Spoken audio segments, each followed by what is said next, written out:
Grazi Bonizzi e nesse vídeo a gente vai falar sobre transformação digital. A gente vai mostrar qual que é a relação entre DevOps e transformação digital, quais são os principais desafios e como que a gente pode lidar com eles.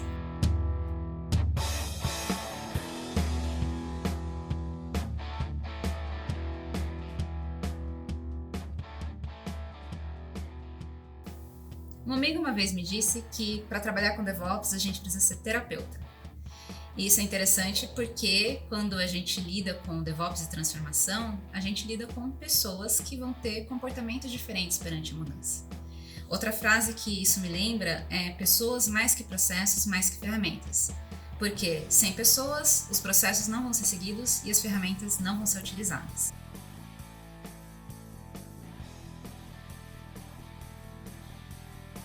O DevOps normalmente vem junto com o processo de transformação digital porque envolve a modernização de práticas e ferramentas. Só que as pessoas precisam entender que essa jornada não é linear. Toda vez que a gente quebra um paradigma, a gente tem uma perda de performance, porque o time está aprendendo a lidar com os processos e ferramentas novos, para depois então ter o ganho da performance. E se o time não está preparado para lidar com esse momento de perda de performance, as pessoas tendem a desistir, a não ver valor e deixar de dar oportunidade para ajustar esse processo e ter o real ganho que ele poderia trazer se fosse implementado até o final.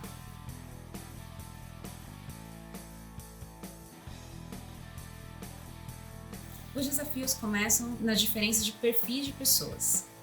O desenvolvedor costuma ser mais inovador, que é, ele prefere tecnologias novas que estejam em evidência no mercado, assim ele pode aproveitar esse conhecimento em outros projetos também. Já o operador costuma ser mais conservador, que é, ele dá preferência para tecnologias mais estáveis que o time tenha condições de sustentar internamente. Até porque se você coloca uma tecnologia beta em produção, quando der algum problema, pode ser que a documentação não esteja tão avançada, você tem que abrir um issue, aguardar um suporte, e tudo isso é muito delicado. Não tem perfil ruim, esses perfis são complementares. Quando a empresa ela escolhe inovação em detrimento da estabilidade, ela acaba se arriscando e podendo gerar problemas com o usuário. Já quando ela escolhe sempre estabilidade e descarta inovação, ela deixa de usufruir tecnologias que poderiam agregar para a empresa. Outro desafio é quando a empresa possui áreas completamente separadas para desenvolvimento e operações. Por separadas, entenda, às vezes até departamentos, centros de custos e diretorias exclusivas. Nesses cenários, também o departamento de infra costuma atender a empresa inteira e não um único projeto. Então, as necessidades de um projeto viram chamados, que vão entrar numa fila, junto com chamados de outros projetos, às vezes de outras naturezas, e não necessariamente a prioridade de um projeto é prioridade considerando a empresa como um todo. Nesses cenários também, o time de infra é responsável pelo ambiente de produção, ou seja, quando algo dá errado, eles são os primeiros a serem culpados. Por isso mesmo se instaura a burocracia, que é uma forma não exatamente de resolver, mas pelo menos de resguardar as pessoas envolvidas. É bem comum também que algumas aplicações, legadas ou não, utilizem recursos de infraestrutura compartilhados. Então, quando você tenta colocar uma melhoria para uma aplicação, pode ser que acabe gerando um efeito colateral em outras. Então, por isso mesmo, esse tipo de ambiente costuma ser bem mais restritivo. Eu poderia passar horas para falar da quantidade de problemas políticos e pessoais que esse tipo de restrição pode causar. O time de desenvolvimento vai ficar com a impressão de que o time de infra está sempre barrando o seu progresso. E o time de infra, que está atendendo diversos ambientes, atendendo diversas demandas internas da empresa, tendo que pensar duas vezes antes de tomar qualquer decisão, porque se algum ambiente ficar fora do ar, eles que vão ser culpados, até que se prove o contrário. Então, eles acabam se apoiando na burocracia como uma forma de resguardar e ter condições de trabalhar. Enquanto isso, o time de desenvolvimento enxerga a burocracia como uma vilã que só atrasa suas entregas. Agora, não adianta pensar que a gente vai remover a burocracia sem entregar nada em troca. A burocracia, mais uma vez, ela existe para resguardar as pessoas, para garantir uma integridade, uma segurança e mostrar que os processos estão sendo seguidos. Então, quando a gente fala em DevOps, a gente tem que oferecer tudo isso e mais. Por exemplo, eu consigo pensar num projeto em que, depois de uma série de sprints bem-sucedidas, a empresa se sentiu tão confortável com os testes automatizados e também as práticas automatizadas de entrega, que decidiu remover a etapa de UAT, ou seja, permitiu a entrega contínua para a produção. Então é importante ressaltar a ordem dos fatores aí. Primeiro, o time de produto mostrou a credibilidade dos processos, para depois então a empresa remover a burocracia.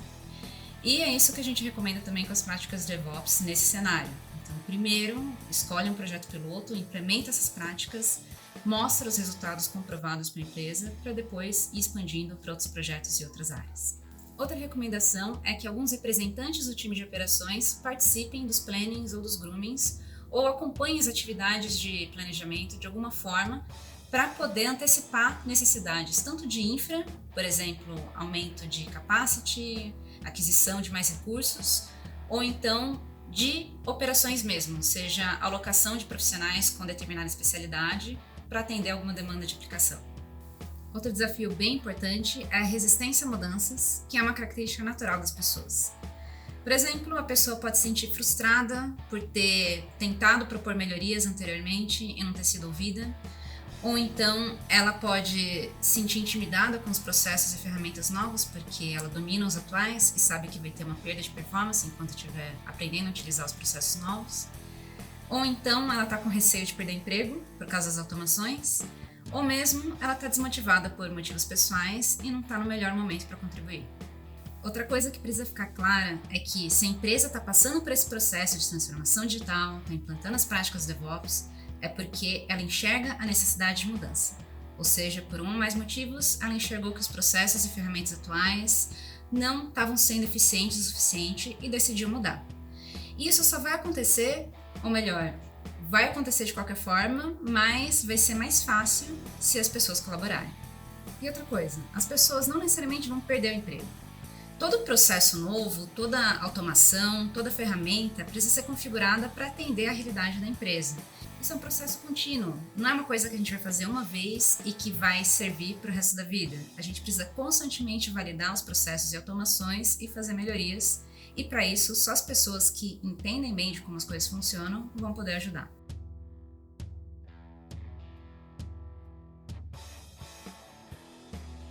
Não existe uma fórmula mágica que vai resolver todos os problemas, mas tem 4 palavras-chave que podem facilitar muito. Pragmatismo, porque ainda que o time esteja mega empenhado em utilizar as melhores práticas do mercado e as tecnologias mais modernas que tem, a gente tem que lembrar que a transformação digital é um processo gradual e a gente pode acabar tendo que escolher as nossas batalhas. Ao invés do que implantar uma solução mirabolante que só vai trazer resultado a longo prazo, às vezes é melhor optar pelo simples, que vai trazer resultado concreto a curto prazo, ganhar credibilidade e aí sim ir aprimorando para ganhar resultados melhores. Colaboração, porque qualquer ferramenta ou processo novo só vai trazer resultado se tiver aderência. E só vai ter aderência se tiver a colaboração das pessoas. Qualquer decisão top-down tende a não ser efetiva. Primeiro, porque não faz sentido desconsiderar o conhecimento e a experiência que as pessoas têm. Se a gente não usufruir desse conhecimento, a gente não vai conseguir desenhar soluções melhores. Segundo, as pessoas tendem a continuar a fazer aquilo que elas acham certo. E quando elas não se sentem confiantes com os processos e ferramentas novos, elas vão dar um jeitinho de continuar a fazer aquilo que elas já faziam. Terceiro, ainda que elas seguissem cegamente os processos novos, se elas não colaborarem com a construção da solução, a gente teria todo um time seguindo minuciosamente processos que não eram adequados desde o princípio. Comunicação, porque toda decisão precisa envolver as pessoas certas e ficar transparente para o time. Por exemplo, não faz sentido o time de desenvolvimento decidir implantar práticas ágeis sem que a pessoa que vai ser o Product Owner entenda suas responsabilidades e concorde com isso. Ou então, quando o time decide alguma coisa referente à plataforma sem que tenha algum representante de infraestrutura presente no momento. Decisões que não envolvam as pessoas-chave tendem a ser barradas, postergadas ou virar um motivo de conflito. Então, por isso mesmo, além de envolver as pessoas-chave, é importante notificar todo mundo que possa ser impactado por essa decisão. Até porque não faz sentido cobrar alguém por um procedimento que ela não sabia que tinha que ter seguido. Outra coisa, quando a decisão não é confidencial, é interessante deixar num repositório centralizado para que todo o time tenha acesso por motivos de transparência. Empatia, porque toda pessoa precisa ser ouvida e levada em consideração, até mesmo quando tem algum comportamento considerado como negativo. Por exemplo, vamos supor que uma pessoa deixou de seguir um determinado processo sem ter avisado o líder. O líder pode, a princípio, repreender a pessoa ou conversar para entender melhor o que aconteceu. Pode ser que a pessoa já tenha tentado se manifestar outras vezes, mas por ter sido rechaçada por outros gestores, ela acabou se sentindo reprimida e decidiu não falar nada. Nesse caso, o líder pode conversar com os outros gestores e tentar instituir uma cultura com mais respeito. Ou então pode ser que a pessoa não ache que esse processo vai funcionar. Então, o líder poderia talvez implantar algumas métricas para comprovar o funcionamento ou não funcionamento do processo e tentar trazer a pessoa um pouquinho mais perto para ouvir as sugestões que ela tem e talvez fazer algumas adaptações. Em todos os casos, a empresa sai ganhando dessa pessoa ter sido ouvida. Quando as áreas de desenvolvimento e operações são completamente separadas, operações se torna o foco da transformação. Normalmente a parte mais difícil, as barreiras mais difíceis vão estar aqui dentro. Então, se a gente não tiver empatia com as pessoas desse time, a gente não vai conseguir desenhar processos que, pelo menos, reduzam essas barreiras.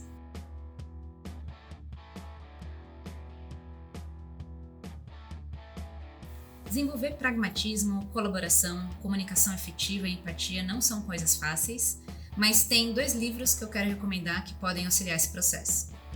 Principalmente nas questões de pragmatismo e colaboração, eu recomendo o livro Fearless Change, que seria tipo mudança destemida, que é padrões para introduzir novas ideias. Esse livro, ele é bem estratégico no ponto de vista de que ele mostra como trabalhar com os diferentes perfis de pessoas para poder conquistar aí algum objetivo. Esse livro não vai mostrar técnicas de persuasão vazias, tipo técnicas de programação neurolinguística para convencer pessoas a seguir a sua ideia. Muito pelo contrário, vai permitir que você mostre a sua ideia, que as pessoas colaborem para que a gente possa conseguir uma ideia melhor e mais aderente na empresa. Por exemplo, no começo do projeto é interessante envolver as pessoas que têm um perfil mais inovador, engajado, para poder idealizar uma solução que vá ser interessante para o usuário. Depois a gente convida os conservadores para participarem, para ajudar a refinar essa solução e tornar ela mais factível. Daí então a gente começa a implementar alguns pilotos e dá atenção para os críticos, para nos ajudar a visualizar as falhas do projeto. Isso é bom porque, 1, vai ter falhas, 2, os críticos não vão demorar para apontá-las para a gente. Com isso, a gente consegue uma solução mais concreta, validada, antes de ir para o usuário final. É muito importante que essa crítica, que esse feedback já seja obtido dentro da empresa. E para ajudar no exercício de comunicação transparente e efetiva e também de empatia, eu recomendo o livro Comunicação Não Violenta. Esse livro mostra como usar a empatia para compreender as necessidades por trás das palavras e dos atos. Não só dos outros, mas também de si mesmo. Assim, a gente consegue colocar os assuntos na mesa, entender o que está acontecendo e tomar decisões que vão ser mais benéficas para todo mundo e solucionar conflitos. E com isso a gente fica por aqui. Se vocês tiverem curtido o conteúdo, curtam, compartilhem, deixem suas dúvidas nos comentários e até a próxima.